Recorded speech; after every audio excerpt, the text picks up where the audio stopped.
Baby, be in love with your fantasies. I can be a star, make a tie so bright. Welcome to my dungeon, this is ecstasy. Let me play the fantasy.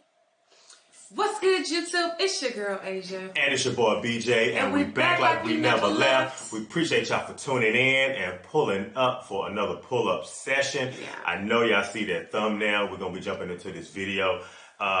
Now, it's actually somebody going to a Trump rally. Oh. So, yeah, we definitely got to check this one out. Okay. And it's a Democrat going to a Trump rally. So, yeah. A Democrat going to a Trump rally. Yeah. And this is off of Vice, too. Okay. All right, let's jump into it. It was taken away from us, but we should have. We did great in New Hampshire. We should have won New Hampshire, but that's okay. President Donald Trump threw himself another rally on Thursday night in a state he nearly clinched in 2016. According to him, his Manchester, New Hampshire event even broke the venue's attendance record set by Sir Elton John. This is Lucas Meyer, the 29-year-old president of the New Hampshire Young Democrats, who is working to stop Trump from flipping the state. We invited him to the rally. Why did you agree to do this rally today? I agreed to do it today because, one, I think it's instructive to experience that. I mean, this is a really unique time in our country's history. Maybe I'll learn something new. Like, I don't count on it. And part of it is I want to see it to like motivate myself for the next year and a half, to see what sort of like rhetoric, what we're up against. It's always good whenever you're organizing to like remind yourself like why you're doing this and like what drives you to do it. And sometimes like confronting that hate is like the only way to do it.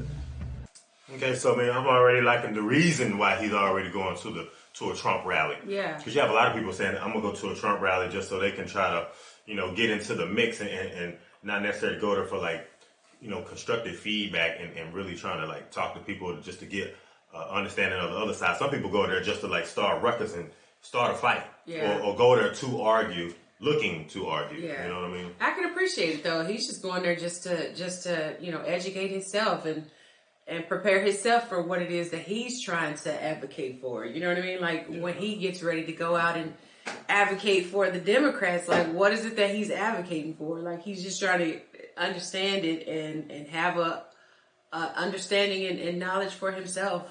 Yeah. But I mean, from the way he sound though, he kind of sound like he on the fence a little bit. Like, yeah, I'm gonna go to, but Well, he said he used the word hate, so we'll see. I'm curious to see how this is going to turn out. How it's gonna play out. Yeah.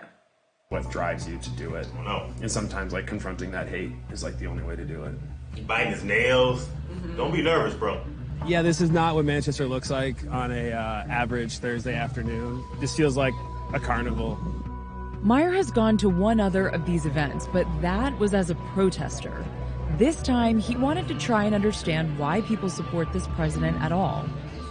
We have Lucas here, who's a Democrat. Respect it. How would you convince someone like Lucas to vote for the president in 2020?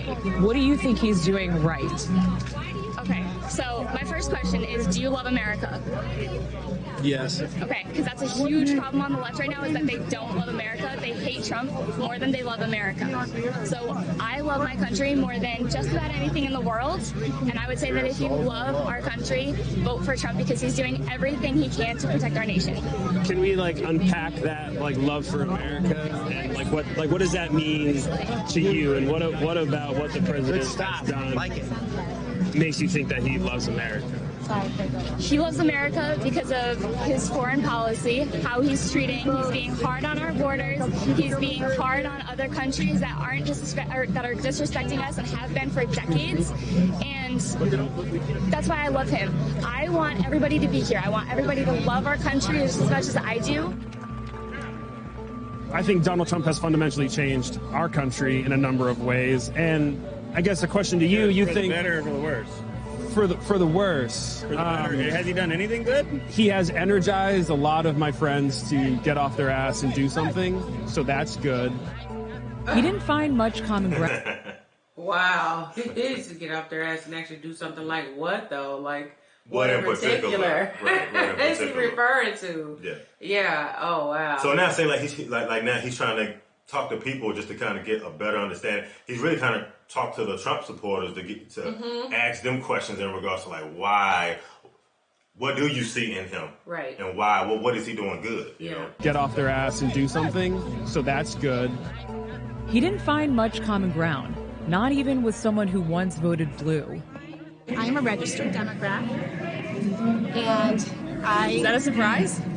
I'm not in New Hampshire. I've been watching since 2016. I've been watching because I was a Bernie girl. He had something really special. And I followed that whole process, and I watched what the Democratic Party did to him, what the Democratic National Committee did to him, and I was disgusted. And I will never vote for another Democrat so long as the party continues down that path. Does she have a point? I think she's talking about like Bernie Mac. I mean, not Bernie Mac, but you know when Bernie Sanders was running, how they kind of like kind of ousted him to a degree. Yeah, but what? Because I'm like, what is she talking about? I think because you know like Bernie, like he had a lot of just like some of the policies and things that he wanted to do. I felt like they were like kind of like super extreme, you know, like going all the way to the extreme, almost like trying to like send kids to college for free and you know, just a lot of things that kind of just didn't make sense. I felt like some of the things that he was trying to like run and things that he was trying to use in his campaign, I felt like other Democrats kind of like pushed him out of the forefront. You know what I mean? Especially like in regards to the Democratic Party. I felt like they thought that he was just kind of like insane. A lot of people thought that Bernie was just insane. Okay. But yeah, hey, shout out to Bernie Sanders. Democrat, so long as the party continues down that path. Does she have a point? About 2016 and how Bernie was treated by the party? Oh. Here in New Hampshire, I mean, we're in a state where Bernie won handedly, right? So I personally do not see that there were institutional hurdles thrown in his campaign. I think Hillary Clinton pretty fairly won that race. Are you of the opinion that she won the popular vote? I think that's a fact. I don't think that's an opinion. I think that's a fact that she won the. No, you disagree? She didn't. I disagree, but okay. When the time came, thousands of superfans stood outside the venue to catch a glimpse of 45 on the Jumbotron. Your devotion and your drive, we are going to keep on working, we are going to keep on fighting, and we are going to keep on winning, winning, winning. That was one of his longest speeches that I've ever heard. How are you feeling now? Awful. Terrible. Do you think he's an effective messenger for his campaign? Yeah. It's easy to message when you lie. He is very savvy about how to lay out his argument in that anything he says that will be fact-checked and be proven to be totally fucking bullshit. Right after, but the fake news will tell you otherwise. That feels like fascism to me. That feels really dangerous to me. And we saw it in those, what seemed like very civil conversations, but we were talking right past each other, right? Because they were operating under a whole different other set of facts than what I was operating under. Did you learn anything at all from speaking with the Trump supporters before the rally? I learned that we have to work our asses off if we're going to beat them. Because the level of, I don't know what the word is. The only thing that comes to mind is indoctrination. They're going to be people who are really, really bought in and have no connection to what's actually happening in the world, in my opinion. And to overcome that, it's going to take a lot of work. Oh, wow. He looked a little flustered towards the end right there. Like, he looked like he couldn't take it. He looked like he was flustered. Like, by the end of it, he looked like he was very, very irritated. He looked very, very angry after sitting through the entire speech for Donald Trump. I wonder why. Even he was saying that, we got to work harder, to make sure that Donald Trump doesn't get in office. And hey, you did work hard enough because he did get into office. You know what? Also, that I was thinking as I was sitting here watching him talk about this, you know, he did bring up like hate a couple of times, and then he brought up the word fascist. He said it feels like fascist to him, and a fascist is more along the lines of someone who believes in an ideology of being like a dictator. You know what I mean? Like one person kind of overruling everything. Yeah, he did. He's talking about it's dangerous and things of that nature. I just feel like at the end of the day, I feel like that's what's needed for people to understand both sides, is to go and like check it out and understand it. I mean, it doesn't seem like it ain't gonna hurt you. Was like swayed. It ain't gonna hurt you. Like from the moment he walked into, like, granted, I feel like he was respectful and listening to people's opinions and what they thought, and actually stood there to listen to the actual rally. So I commend him on actually just at least sticking through it and standing there and listening to it. If he feels like that strongly against, you know, what it is that was said and how he feels. But I am curious to know, like, he's like, you know, the indoctrination in terms of like what their facts are and what they think and how they feel in terms of, you know, the beliefs of voting for, you know, the Republican Party versus the Democratic Party. I have to wonder, like, what his facts are that he feels so strongly about, or that he feels like, you know, what their beliefs are and what he believes are two completely different things. Yeah.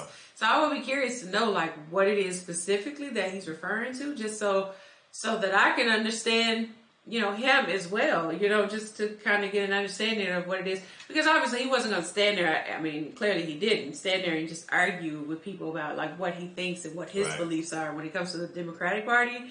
But I mean, there are people out there who strongly feel, you know, for the Democratic Party in general. So it's just like, why not, you know, hear him, listen to what he has to say as well, if he's listening to Republicans, you know, and what they think. Even when, you know, back then when everything was starting, when Trump was running and things like that. Yeah. Like, me personally, like, I wasn't a fan of Trump, like, just starting out, like, watching everything that was going on. Yeah. But even in my head, I was even thinking the same thing that he's thinking. Is like, well, why? Why are they behind Trump? What is it really that they're behind? And this is something that I challenge everybody to do, is to, like, step out of your comfort zone and really dig into understanding the opposite side, supposedly. You know what I mean? Like, you really, really gotta, like, dive into it. You can't just be like, you know, you can't just be like a one-track minded person thinking that, you know, your views are the only ones that matter. Your views are the only ones that's right. Like, you really gotta, like, dive into both sides. And I know it's hard for a lot of people, especially when you're a diehard Democrat, you're a diehard Republican. But in order to get, like, that type of positive discourse that we need in politics, I feel like it's required. Like, a bipartisan type of, like, partnership is required, and you just don't see it anymore. You just don't see it at all. Right. And my question for y'all is, like, you know, even going, it's 2022 now. Like where are we going now? Where are we headed with? Because we're seeing how everything is changing over the last couple of years, and it's like, man, where are we going, and how do we change this? Right. How do we fix it? Because I'm ready to fix it. Yeah. Because I'm seeing a lot of problems going on. I agree. In these last couple of years that I didn't see, that I didn't feel. Right. And I'm feeling it now. Right. I think I have to agree with you on that. Yeah. So y'all let us know what y'all think down in the comment section below, and on your thoughts and how you feel about seeing this video. So, and if y'all enjoyed this, be sure you give us a big thumbs up, like, comment, and subscribe. Smash the notification bell. Join the family. And if ain't nobody told you, I love you. And we're gonna see y'all in the next video, y'all. Absolutely. Yeah. Bye.